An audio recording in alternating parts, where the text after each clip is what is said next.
राजपूत समाज के ऐसे शिरोमणि के लिए जो अधिकार उन्हें जीते जी भी नहीं मिला, सरकार रही हो या फिर जनता दल की सरकार रही हो, राष्ट्रीय जनता दल की सरकार रही हो या फिर भारतीय जनता दल की सरकार रही हो या जनता दल यू की सरकार क्यों ना हो, लेकिन हमारे बहुत सारे वीरों को उन्होंने भुला दिया, उनके योगदान को नजरअंदाज किया।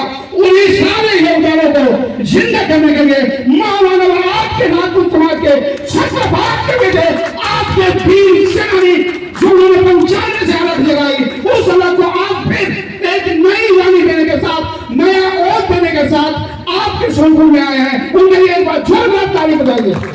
और आयोजक छोटे भाई कुंदन सिंह जी,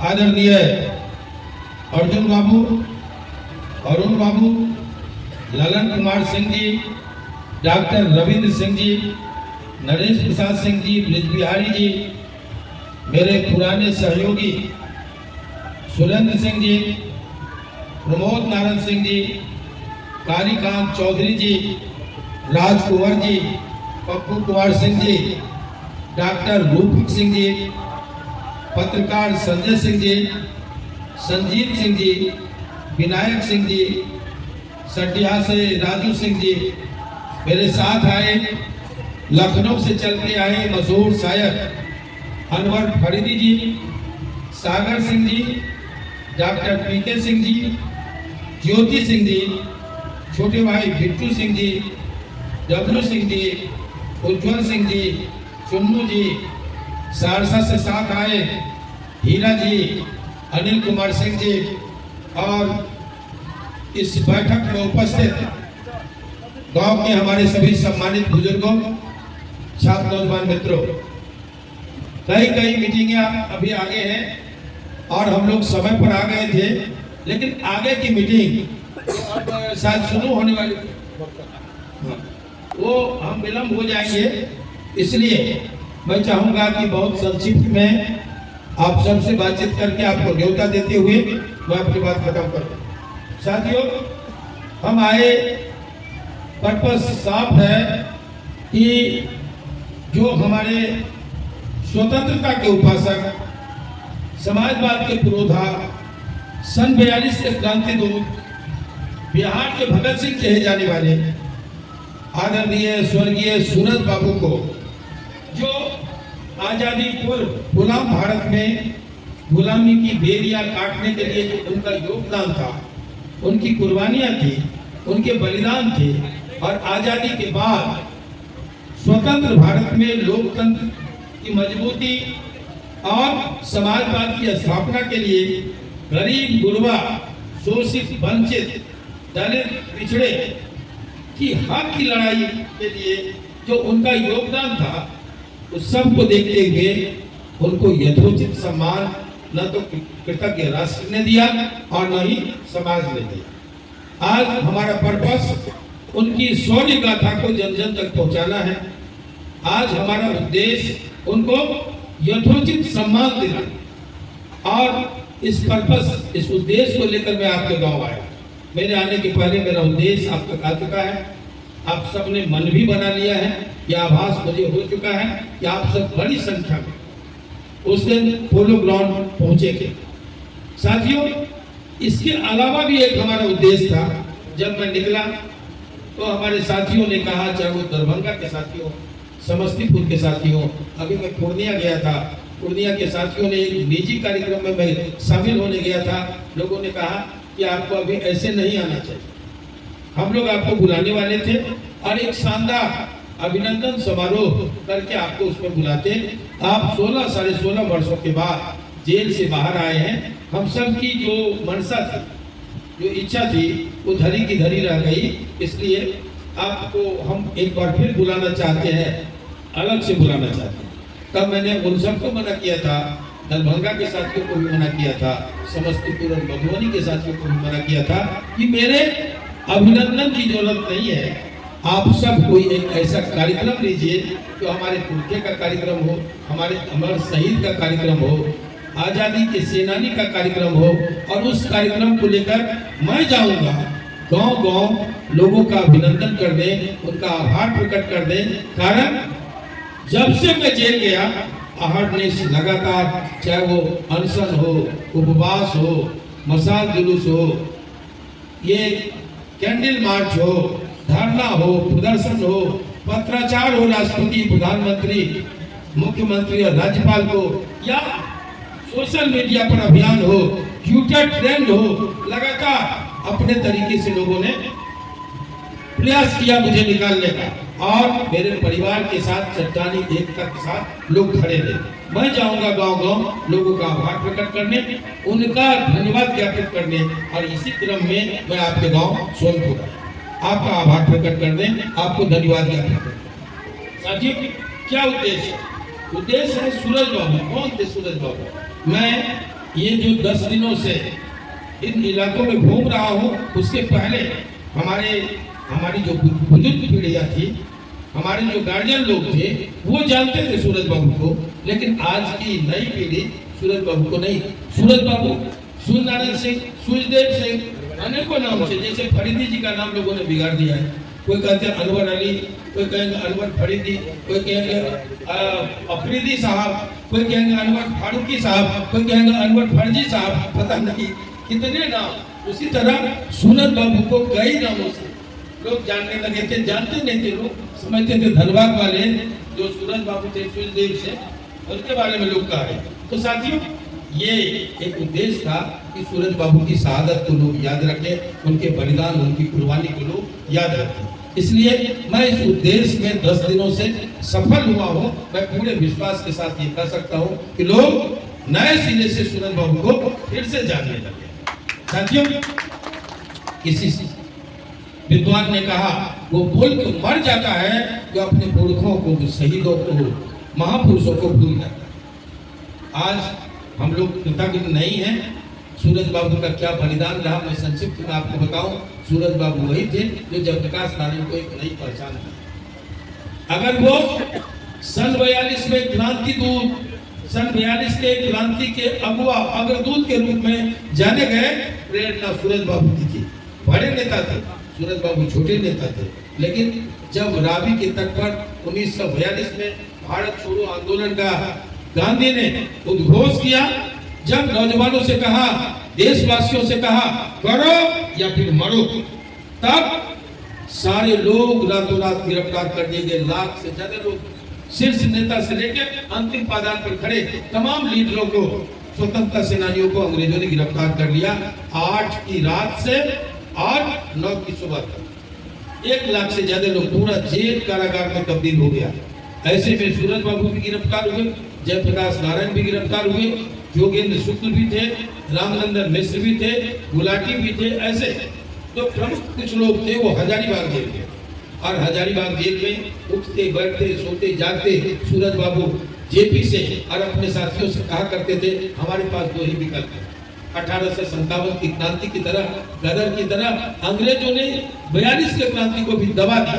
अब 100 साल कोई उम्मीद आजादी को लेकर नहीं है, सुखगाहट नहीं होगी। तब ऐसे में हमारे पास 2 विकल्प हैं, जेपी, या तो हम लोग जेल में सड़ कर मरे, या बाहर लड़ के वतन के नाम शहीद हो जाए। ये 2 ही रास्ते हमारे पास।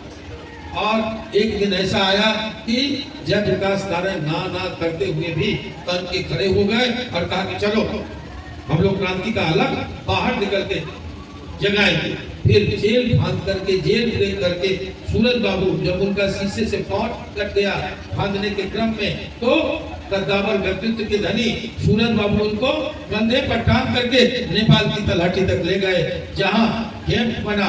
और सूरज बाबू जैसे मर्दे मुजाहिद, पराक्रमी व्यक्ति, फट्टा, बांस का फट्टा चीर के, दबिया और ये गैता, ये टेंगाड़ी लेकर के थाने पर अटैक करके, और राइफलें 1 नहीं 2 नहीं दर्जनों थानों को लूट करके, सैकड़ों की संख्या में बंदूक और राइफल जमा करके आजाद दस्ता का गठन करके अंग्रेजों को ललकारने का काम किया, अभियान चलाने का काम किया। साथियों, ऐसे समय जब रेडियो आजाद हिंद की स्थापना करके डॉक्टर लोहिया आ गए थे, वो उद्घोषक थे, देश के नौजवानों को मैसेज दे रहे थे। अचानक अंग्रेजी सेना और नेपाली पुलिस ने दोनों नेताओं को गिरफ्तार कर लिया। सूरज बाबू को उड़ती खबर मिली कि अंधेर हो गया, जयप्रकाश नारायण और डॉक्टर लोहिया गिरफ्तार कर लिए गए। मालूम हुआ कहाँ रखा गया? हनुमान नगर जेल में। तब बगल के न्यूयॉर्क के अवध बाबू, सरोपट्टी के कार्तिक बाबू, देवनारायण गुरमेता, सूरज बाबू के नेतृत्व में ये तमाम सिपाही निकले। हनुमान नगर जेल को तोड़ के डॉक्टर लोहिया और जयप्रकाश नारायण को आजाद करवाया। ऐसे बहादुर थे, ऐसे जाबाज थे सूरज बाबू। साथियों, वो भगत सिंह से उनका कनेक्शन,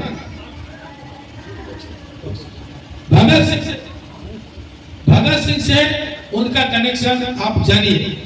जब क्रांतिकारियों की एक आर्मी थी जिसका नाम था socialist Republican army, Hindustan socialist Republican army, तो चंद्रशेखर आजाद के नेतृत्व में ये बिस्मिल, अशफाक, ठाकुर रोशन सिंह, चंद्रशेखर आजाद, भगत सिंह, बटुकेश्वर दत्त, राजगुरु, सुखदेव, यशपाल, ये सब मिलकर के जब सोशलिस्ट रिपब्लिकन आर्मी बनाया तो उसका बिहार से एकमात्र नेता हुआ करता था सूरज नारायण सिंह। साथियों, भगत सिंह से जिसका कनेक्शन हो वो कैसा वीर पुरुष होगा, कैसे अद्भुत विलक्षण व्यक्तित्व के धनी होंगे, आप अनुमान कर सकते हैं। भगत सिंह को भी फांसी हुई और सूरज बाबू को भी फांसी हुई। भगत सिंह खुशनसीब थे, वो फांसी पर झूल गए और देश और दुनिया के बलिदानियों, लड़ाकुओं, जाबाज, क्रांतिकारियों के वो नेता हो गए, प्रेरणा के पुंज हो गए। लेकिन दुर्भाग्य था सूरज बाबू का था कि सब कुछ करने के बाद वो मुल्क की आजादी के कारण छूट गए, फांसी से बच गए। लेकिन एक बार जो उन्होंने संकल्प लिया गरीबों की लड़ाई लड़ने का, मजदूरों की लड़ाई लड़ने का, तब वो कभी चूके नहीं। जमींदार घर में पैदा हुए, मजदूरों की लड़ाई लड़ते हुए उन्होंने अंतिम सांस ली। साथियों, ऐसे महापुरुष थे हमारे सूरज बाबू। आज जो उन दिनों उत्तर बिहार, जिसका बिहार का आर्थिक मेरुदंड होता था, चीनी मिलें, चाहे वो हसनपुर का चीनी मिल हो, रैयाम का, ये सकरी का, पंडौल का, ये लोहट का, ये समस्तीपुर का, मोतीपुर का, रीगा का, गोपालगंज का, लौरिया का, बेतिया का, बगा का, सभी के एक छत्र नेता हुआ करते थे सूरज बाबू। और इस तरह उन्होंने एक घर में नहीं, एक सैकड़ा नहीं, हजार नहीं, लाखों घरों में रोजी रोटी और दिया जलाने का काम सूरज बाबू ने आजाद भारत में किया। साथियों, वो इतना ही नहीं, दक्षिण बिहार की जो फैक्ट्रियां थी, टाटा का हो, बिरला का हो, डालमिया का हो, गोइंका का हो, बजाज का हो, ये कोडरमा घाटी के खाने हो, अबरक की, ये धनबाद का कोयलांचल हो, या फिर जमशेदपुर का लोहांचल हो, सबों में मजदूरों के मसीहा का नाम सूरज नारायण सिंह था। और उन्होंने तमाम ऐसी फैक्ट्रियों में हजारों लाखों लोगों को काम दिया। साथियों, आज हमें फख्र के साथ कहना होगा कि अगर कर्पूरी जी भारत रत्न तक पहुंचे, देन सूरज बाबू की थी। तो उन्होंने कुम्हार की तरह ठोक बजाकर कर्पूरी ठाकुर को पैदा किया, बनाया। राम जीवन सिंह, राम सेवक हजारी, ये आपको देवेंद्र यादव, रामविलास पासवान, परमेश्वर कुमार, ये सभी सूरज बाबू की पौध के राजनीति के ऐसे दर्जनों निस्वार्थ निर्लेप बड़े लोगों को उन्होंने राजनीति में पैदा किया, जो बिहार से लेकर देश तक राजनीति पर अपना प्रभाव छोड़ा। ऐसे व्यक्तित्व थे सूरज बाबू। लेकिन आजादी के बाद और आजादी के पहले और आजादी के बाद उनके बलिदान को और बाद में उनके योगदान को जब तक ये राष्ट्र ने भुला दिया, समाज ने भुला दिया, आज तक जो यथोचित सम्मान सूरज बाबू को मिलना चाहिए वो नहीं मिला। आज हम निकले हैं आप सबकी मदद से कि एक बार मैं आया था, यही मैसी से, बगल का मैसी है, यहीं से मैं 67,000 मतों से जीता था। लेकिन मैं अपने क्षेत्र में नहीं घूम के गया था दरभंगा, क्योंकि सूरज बाबू की कहानियां सुन सुन के आनंद मोहन जवान। तब मैंने प्रतिज्ञा की थी कि जब कभी मैं हैसियत में आऊंगा, सूरज बाबू को उनका यथोचित सम्मान लौटाऊंगा। साथियों, मैं विधायक बना यहाँ से और गया था दरभंगा, गाँव तब भी मैं इसी तरह घूमा था। और दरभंगा में जब भी मैं गया, स्वजातीय लोगों से ज्यादा गरीब, गुरबा, दलित, पिछड़े, इस सब ने आशीर्वाद से थोप दिया। कि वो महान आदमी थे। सूरज बाबू फिर से पैदा नहीं होंगे। आप एक नेक काम के लिए निकले हैं। आनंद बाबू, आपको हमारा आशीर्वाद है, समर्थन है। और चिलचिलाती धूप में 50,000 से ज्यादा लोग इकट्ठा हुए थे, आए थे। गुलाम सरवर जो उन दिनों के स्पीकर हुआ करते थे, क्योंकि लालू जी से मेरे मतभेद जग जाहिर थे, इसलिए मैंने उनको बुलाया। ये जो बोलेंगे एक स्पीकर के नाते, संवैधानिक पद पर होने के नाते वो ब्रह्मा का लकीर साबित होगा। और तब 11 एमएलए, 2 सांसद हम लोग जमा हुए थे। सूरज बाबू ने 50,000 लोगों के बीच में कहा था, आज के बाद से ये गुलाम सरवर ने कि आज के बाद से पोलो ग्राउंड का नाम शहीद सूरज नारायण स्टेडियम हो नहीं हुआ। उन्होंने कहा कि यूनिवर्सिटी में एक चेयर की स्थापना होगी जिसका नाम सूरज नारायण सिंह चेयर होगा, नहीं हुआ। लेकिन हम स्वर्गीय रामविलास पासवान जी को लगे हाथ धन्यवाद देना चाहेंगे कि जब वो संचार मंत्री थे, उन्होंने डाक टिकट जारी किया हम लोग के कहे पर। और जब वो रेल मंत्री थे, सूरज बाबू के नाम से उनके गांव से गुजरने वाली एक जगह पर शहीद सूरज नारायण सिंह हॉल्ट का निर्माण। बाद में उसी को स्टेशन का रूप देने में 22.5 लाख रुपया खर्च करके नीतीश कुमार जी ने एक सुंदर स्टेशन का रूप दिया। लेकिन कई कारणों से शर्तें पूरी नहीं होने के कारण वो हॉल्ट ही रह गए। हम नीतीश कुमार जी का भी आभार प्रकट करते हैं, जिन्होंने मुख्यमंत्री काल में बिहार पीपुल्स पार्टी की मांग पर सूरज बाबू के आवास को शहीद सूरज नारायण सिंह स्मारक का रूप दिया। तो साथियों, ये सब तो हुआ, लेकिन फिर मैं कहूंगा जो यथेष्ट सम्मान सूरज बाबू को मिलना चाहिए तो नहीं मिला। हम आए हैं आप सबों को कहने, ये राजपूतों का गांव है। मैं एक बात कहूंगा कि राजपूत कौन है? राजपूत बाबू वीर कुंवर सिंह थे। और जब वो अंग्रेजों से लड़ने निकले, उनकी सेना में दुसाध, अहिर, ये गिरी मतलब ब्राह्मण हुआ, कानपुर जो ब्राह्मण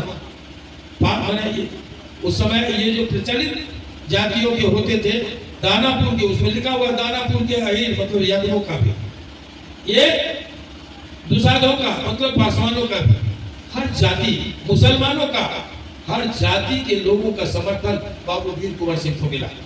और अंग्रेजों ने लिखा कि वो शासक कम और जननेता ज्यादा थे।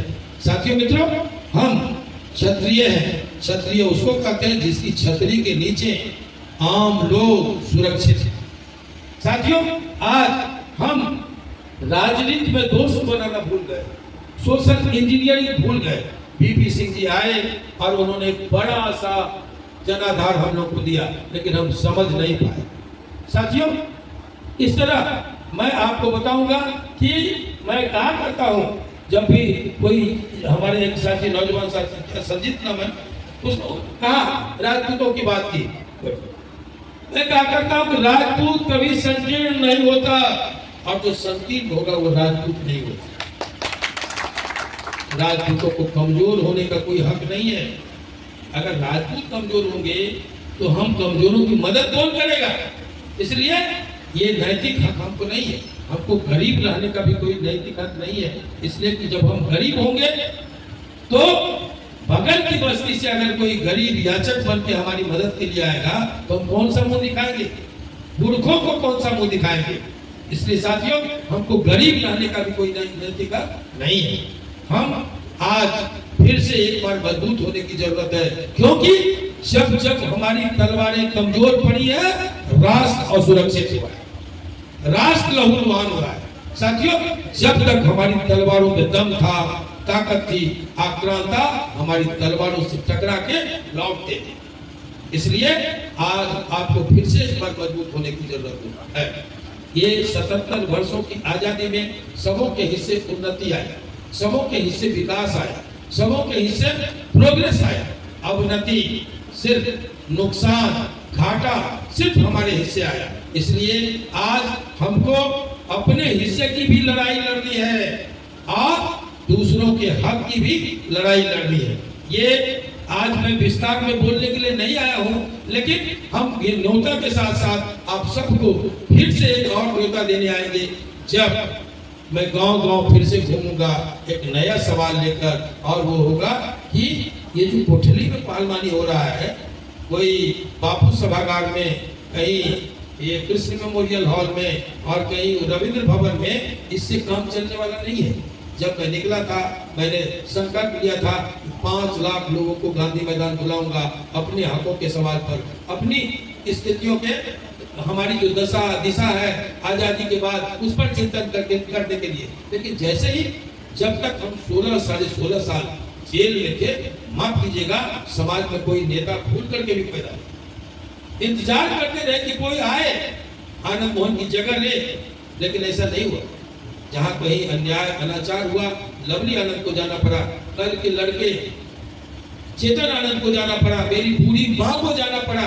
समाज में कोई नेता सामने नहीं आया जो कमान उठा ले। लेकिन जैसे ही बाहर आए, सब डेंटिंग पेंटिंग करा के गाने से सारी पार्टियों ने नेता छोड़ा हमारे पीछे।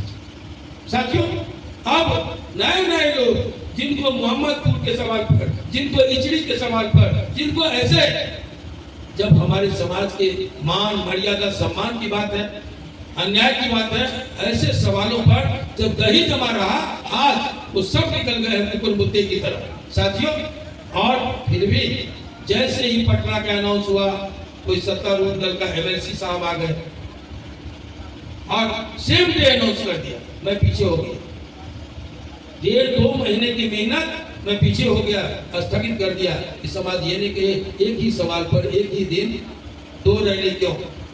फिर दूसरी बार एक अनाउंसमेंट हुआ, फिर आरजेडी के एक महान नेता शामिल हो गए और उन्होंने मिनर स्कूल का अनाउंस कर दिया, हम पीछे आ गए। साथियों, फिर अभी जो बाबू वीर कुंवर सिंह की जयंती थी, विजयोत्सव था, उस पर जैसे ही 4 जगह जाके मैं अनाउंस किया कि उस दिन ये शीतोष्ण वातावरण है, अब ये अप्रैल का महीना किसी रैली मार्च अप्रैल के लिए आदर्श होता है। जैसे ही हमने अनाउंस किया, फिर एक एमपी साहब आ गए सत्तारूढ़ दल के और उन्होंने बापू सभागार अनाउंस किया, मैं फिर पीछे हो गया। साथियों, उसके बाद 9 मई आई, फिर से एक व्यक्ति ने अनाउंस कर दिया, हम ही लोग के चेला चाटी अनाउंस कर दिए, फिर से हम लोग फिर अपने को बैक लेते, लेकिन अब बैक नहीं लेंगे। हमने देख लिया कि किसी को भी बापू सभागार पढ़ने की भी क्षमता नहीं थी।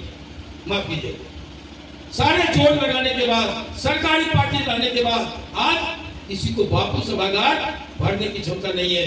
साथियों, इसलिए ये सवाल नहीं है, हम जहां हैं, हम क्या करते हैं, हम जहां रहे, कोई बीजेपी में रहे, कोई आनंद मोहन को गुरेज नहीं, जेडीयू में रहे, कोई गुरेज नहीं, आरजेडी में रहिए, कोई गुरेज नहीं, माले में रहिए, कम्युनिस्ट में रहिए, कांग्रेस में रहिए, जहां रहना हो रहिए, लेकिन नौकर बनकर मत रहिए, नेता बनकर रहिए। आज हम लोग नेता नहीं है, नौकर बन के गुलामी कर रहे हैं पार्टियों का। पार्टी निर्देश देता है ऐसा करो, नचना शुरू कर देते हैं। समाज की बात कल को मैं पूछना चाहता हूं, जो समाज की बात छेड़ दी आप लोग, कि आज इसने कहा कि हम 16% हैं, एनडीए में भी 3 टिकट, 8 टिकट आरजेडी में, कांग्रेस में, माले में गठबंधन की सारी सीटें दिलवा दिया और 13 लोग खड़े हुए, जीते कितने? 7, और हमको कितना मिला? 7, और हम जीते कितने? 6। हमको क्या बताया गया? 4.25%। मैं पूछना चाहता हूं कि 1921 में अंग्रेजों ने गणना करवाया, हम 7.5%, सबकी संख्या बढ़ गई, हमारा नसबंदी हो गया था क्या कि हमारी संख्या घट गई? ये साजिश है, ये चाल है, इस चाल को समझिए। आज 6 लोग जीते हैं, 6 में से एक भी इस लायक नहीं है कि केंद्रीय मंत्रिमंडल को हम रिप्रेजेंट करें। क्यों? गुलामी करने वाले समाज के लोगों को मैं पूछना चाहूंगा, नेताओं को पूछना चाहूंगा जो समाज का नेता बनने आते हैं। आनंद मोहन सवाल खड़ा किया, जैसे ही मंत्रिमंडल का गठन हुआ, अकेले आनंद मोहन ने कहा ये ज्यादती है, ये हमारे साथ नाइंसाफी है। आपको याद होगा, आप देखिए, अभी भी आपको नहीं याद हो क्योंकि हमारा समाज बड़ी भूसुल है, इसलिए अगर याद रहे तो क्लिप भेज देते। और तमाम जेडीयू के, बीजेपी के बड़े नेताओं ने कहा आप तो मेरी मुंह की बात बोल गए, तो हमने कहा कि आपके मुंह में दही जमा हुआ है क्या? आप भी तो कहिए कि आनंद मोहन सही बोले, एक आदमी नहीं बोला। क्यों साथियों, आज मंत्रिमंडल का गठन हुआ है यहाँ बिहार। मैं पूछना चाहता हूं, नई सरकार में स्वास्थ्य किसी और के जिम्मे, सिंचाई किसी और के जिम्मे, सड़क किसी और के जिम्मे, भवन किसी और के जिम्मे, जितना नंबर 1 वित्त किसी और के जिम्मे, खान किसी और के जिम्मे, जितना दमदार पोस्ट है सब दूसरों के जिम्मे। और हमारे जिम्मे पर्यटन, हमारे जिम्मे ये खाद्य आपूर्ति, हमारे जिम्मे चापाकल गाड़ो और उखाड़ो।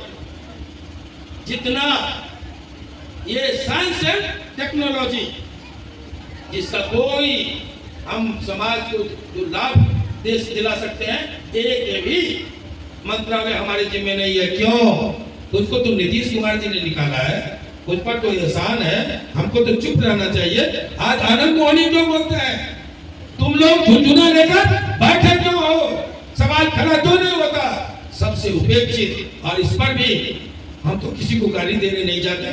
कोई ठाकुर का कुआं लेके आएगा, गाली देके चला जाए, कोई जमींदारी लेके आएगा, गाली देके चला जाए, कोई राणा सांगा जिनकी बराबरी में संपूर्ण शीर्ष नेतृत्व को आज के जितने हैं सबको एक साथ खड़ा करो, राणा सांगा के चरण धूलि के बराबर भी तुम्हारी हैसियत नहीं है। लेकिन आज गाली का पात्र राणा सांगा है। ये सब देश आपके पास, हमारे पास मात्र 10 साल है। अलर्ट हो जाइए, सचेत हो जाइए। ये 10 साल आपको अपने हिस्से की लड़ाई लड़नी है, जीतनी है, और 5 साल उसको स्थापित करने के लिए लगाइए जीती हुई लड़ाई की। अगर ये 15 साल चूक गए, एक ऐतिहासिक कौम इतिहास की वस्तु बन के रह जाएगा। ये मैं जाते जाते आपको कहने साथियों, आज हम ये कहने नहीं आए थे। हम तो 7 सितंबर का जब न्योता देंगे और हेलीकॉप्टर उतारेंगे 11:55 जगह पर और फिर से कारवां निकालेंगे गांव-गांव का, तब कहने आए थे। आज तो हम सूरज बाबू के लिए कहने आए साथियों। लेकिन सबके बावजूद हम ये कहेंगे कि समाज के हर वर्ग को अंगीकार कीजिए। अगर ऐसा नहीं तो आप पीछे छूट जाए। इसलिए सारे लोगों को साथ कीजिए। सारे लोगों की लड़ाई, सबके हिस्से की लड़ाई हम लड़ते रहे। आज अपने हिस्से की बारी आई है, सबका साथ मांगिए। अगर कोई साथ नहीं दे तो हम इतने कमजोर नहीं हैं, अपनी लड़ाई अपने भीतर जीत लेंगे। ये एहसास आपको दिलाते हैं, ये विश्वास आपको दिलाते हैं। इसलिए साथियों, आज मैं सिर्फ इतना कहूंगा कि आइए, हम अपनी बात खत्म करने के पहले आपको निमंत्रण देने आए हैं। लेकिन हमारे यहाँ मिथिलांचल में जब हम यहाँ बैठे बातचीत कर रहे हैं, यहाँ कोई न्योता, निमंत्रण, आमंत्रण नहीं होता है। हमारे यहाँ होता है हकार। और हकार भी 2 तरह का होता है। एक होता है घर जाना, दूसरा होता है सब जाना। घर जाना का मतलब घर के पीछे एक आदमी, सब जाना का मतलब सारे लोग चुलिया निवाड़। तो हम चुलिया निवाड़ निमंत्रण देने आए हैं। आज से ही अपने अपने मोटरसाइकिलों में तेल भरवा लीजिए, अपनी गाड़ियों में पेट्रोल डीजल जो भी है जैसी गाड़ी है भरवाइए, और संकल्प लीजिए, माने क्रिया खाइए कि उस दिन 11 बजते आंधी आवे, तूफान आवे, आसमान आकाश से आग का गोला बरसाए या भयंकर बारिश हो, आपको रुकना नहीं है। ये हमारे लिए चुनौती होगी। वो सूरज बाबू के प्रति सच्ची श्रद्धांजलि होगी। आइए, जिनको देश ने भुला दिया, जिनको सरकारों ने भुला दिया, वो हमारे जीवन में हर कीमत पर जिंदा रहेगा, और उनके सम्मान को हर कीमत पर हम लड़ना पड़ेगा। लड़के जीतने का काम करेंगे, लेकिन उनको सम्मान दिलाएंगे। भारत रत्न मिले सूरज बाबू को, पाठ्यक्रमों में सूरज बाबू की जीवनी शामिल हो, ताकि आने वाली नस्लें, आने वाली संततियां उनसे प्रेरणा ले।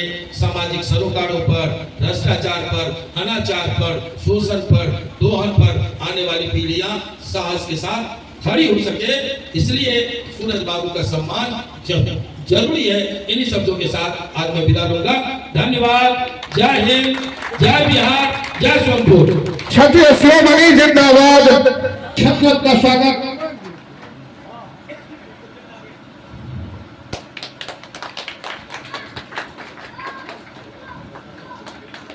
एक बार फिर से जोरदार ताली बजाइए आप लोग।